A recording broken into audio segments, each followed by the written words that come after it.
ప్రాణాపాయంతో కొట్టుమిట్టాడుతున్న వృద్ధుడికి CPR చేసి పునర్జన్మ ప్రసాదించింది ఓ యువ వైద్యురాలు. దేశ రాజధాని ఢిల్లీలోని అంతర్జాతీయ విమానాశ్రయంలో 60 ఏళ్లు పైబడిన ఓ వృద్ధుడు గుండెపోటుతో ఉన్నట్టుండి కుప్పకూలిపోయాడు. ఇది చూసిన మహిళా డాక్టర్ వేగంగా స్పందించారు. వృద్ధుడి ఛాతిపై గట్టిగా నొక్కుతూ సిపిఆర్ చేశారు. ఆమె కృషి ఫలించి సరిగ్గా 5 నిమిషాల తర్వాత ఆ పెద్దాయన స్పృహలోకి వచ్చాడు. ఈ ఘటనను కొందరు ప్రయాణికులు వీడియో తీసి సోషల్ మీడియాలో పోస్ట్ చేశారు. ఈ దృశ్యాలు వైరల్ కాగా వైద్యురాలిపై నెటిజన్లు ప్రశంసలు కురిపిస్తున్నారు. ఆమె వివరాలు ఏవి తెలియకపోయినప్పటికీ హీరో డాక్టర్ అని కొనియాడుతున్నారు. ఆ యువ డాక్టర్ ని మీరైతే ఏమని పిలుస్తారో కామెంట్ చేయండి.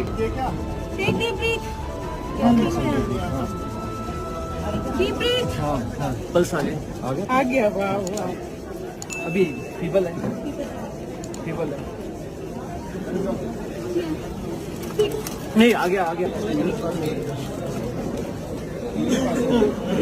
हाँ कोई बात नहीं आ गया